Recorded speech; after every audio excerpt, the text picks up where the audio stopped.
Hey guys, I am the Comics Kid 2099 and I wanted to talk to you about a book that I recently finished reading, The Essential Black Panther. There's the cover. This is numbered as Volume 1, but I recently looked. There is no Volume 2 yet, but I think it's been a couple of years since this printing. I don't know if the Essential books are still in print. A while back I heard a rumor that Marvel is moving on to some other kind of printing that I guess is supposed to replace the Essentials. I don't know how true that is. A lot of the stuff that I read in Essentials, the last printing that we saw was from like 2012. So I don't know if there's going to be an Essential Black Panther Volume 2. If there was, I'm not really sure what all would be collected in it. This book collects issues 6 through 22 of the series Jungle Action, and then it collects issue 24 of that series, and then it collects the first 10 issues of the Black Panther solo series. This book can basically be divided up into 3 sections. The first 2/3 of this book are written by Don McGregor. I may have talked about him on this channel before. He was the writer for almost all of Killraven, which was a little while after this series. I think he did that in the 80s. This was in the early to mid 70s, so this predates that. I really loved Killraven, so I was expecting to love this a lot, and ultimately I did not. Also, part of the problem that I think I'm having here is that I had heard a lot of people really talk up the Don McGregor Black Panther stuff as being a really amazing run of comics, and ultimately I think that hype kind of ruined it for me. I went in expecting something really marvelous, and I will say the very beginning of the run is pretty fantastic. It's from 1972, and when you read it, it definitely feels ahead of its time in a lot of different ways. But as the series went on, I came to like it less and less, to the point where I was bored to tears reading this series, and I didn't want to read it. At the end of the day, I was trudging along trying to read this thing just so I could get to the stuff by Jack Kirby, because if I'm being honest, that's what I bought this book for. I was expecting this whole book to be bombastic Kirby action, and really, that's only the last 1/3 of the book. Now, as I said, this entire book could be divided up into 3 sections. The first third is by Don McGregor, and that details a really lengthy civil war in Wakanda between the Black Panther and his people, and you've got this warlord called Eric Killmonger. I think he might have been a character who had shown up before the stories in Jungle Action. From what I read in this book, I think he might have been a very minor character who showed up in the Avengers series when Black Panther was in the Avengers. Basically, he does not like the Black Panther, and that's why he's trying to take over Wakanda. We don't really get much more motivation from him. He's fairly stereotypical. I said that this series was very ahead of its time in a lot of different ways. One way is not a very good thing. This book offers a lot of 90s-esque characters who you would expect to see in like an issue of Youngblood, with a misspelled name to show that they are extreme.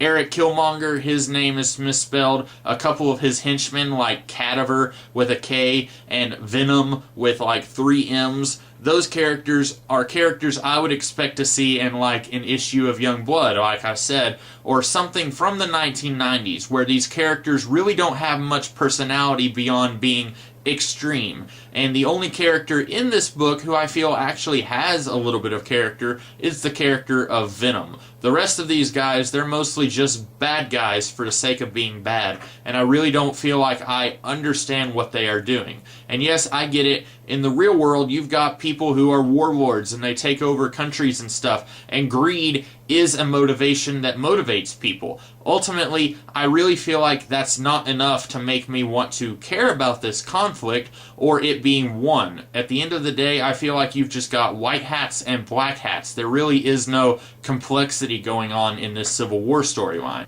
After the Civil War storyline, you've got a shorter story set in America where Black Panther and his girlfriend go to America to investigate the murder of his girlfriend's sister.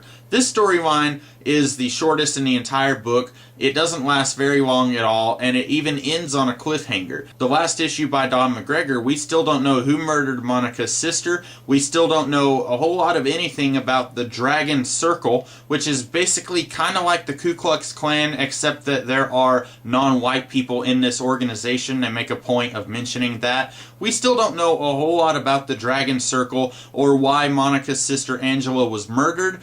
That story ends very abruptly, and then the very next issue in this book is the Jack Kirby series, which picks up none of those subplots. I don't know if any of that story was ever resolved anywhere else, like in an issue of Avengers or something like that. I'm guessing it wasn't, but I haven't really looked into that to see if it was or not. And then lastly, the last third of this book is the 10 issues by Jack Kirby from the Black Panther series from the 1970s. Gun to my head, if I had to say which part of this book I enjoyed the most, I would say it would be the stuff by Jack Kirby. It's really exciting. When I got to the last third of this book and it was the stuff by Jack Kirby, that was the first time in this entire book that I was actually excited to be reading it. For the first 2/3 of the book, there would be pages and pages of really monotonous, tedious, wordy, flowery captions that really didn't do anything at all to move the story forward. And there towards the end, I was skipping those pages with all of those captions because they did not do anything to move the story forward. I felt I could read an issue and only read the dialogue, and I was still getting everything necessary that I needed from that story. And you may be saying, oh, here's a guy who reads comic books and he doesn't like to read. Well, no. I think there is a way that you can do comic books. You can put words on the page without overloading it. You do not need to try and write the next American novel when you are writing a comic book. There are plenty of things that you can let the art do in a comic book story. Comic books are basically words and pictures, and I feel like at times Don McGregor was really trying to let the writing overpower everything else. So he would have an entire page where he would say something like, and then Black Panther turns his page and sees the eel crawling up his leg, and then he screams as it crawls further up his leg. You don't have to write any of that. You can let the artist do his job, provide art that can give all of this to the reader, and you do not have to write a single word that shows any of this happening because the art should be doing all of that. So anyway, the Jack Kirby stuff is the most exciting part of this book, but it's still not really good. At times, it's very shallow. It's basically like an action movie that you might go to see now, which I'm not dissing that. Action movies really aren't my thing, but I know a lot of people really enjoy going to see them. You go and see an action movie, it's very exciting, it's very heart-pounding, but at the end of the day, it's very shallow, and there's not really a whole lot there in terms of story or characterization or anything like that. And I feel like that's a very apt description of the Jack Kirby stuff in this book. And even though I bought this for the Jack Kirby stuff, I feel like this entire book is very tonally inconsistent. You've got the first 2/3, which is very poetic almost,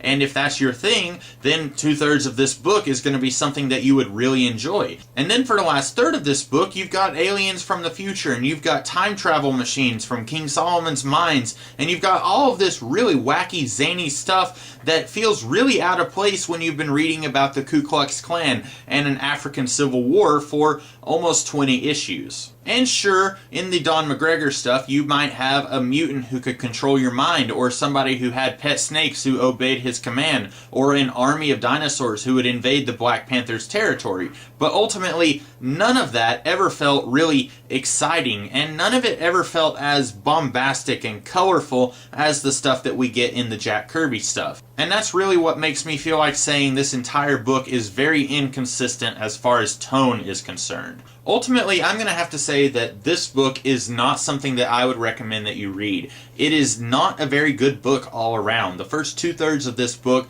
is very boring. I really don't say that very often. Just a couple of books in my collection are just boring to the point where I never want to read it. Usually something, even if it's not very exciting, I can at least get through it. This book, I found myself for weeks at a time wishing that I was reading something else, but I had to get through it just so that I could finish the book. And then the last third of the book, while it is exciting, it's not really as deep and character driven as I wish it was. At the end of the day, I wish that there could be some sort of middle ground with Black Panther. Something that has all the excitement and adventure of the Jack Kirby stuff, and a little bit of the eloquence and poetry of the Don McGregor stuff. If I could have something that blends those two very different worlds, I think I would actually be interested in reading that series. Unfortunately, this gives us those two very different kinds of stories, completely separate, and as a result, this book was not really something that I enjoyed reading. However, the whole point is moot because I looked this book up, and online it's going for something like $50 to $60. I have no idea why this book is going for that much online.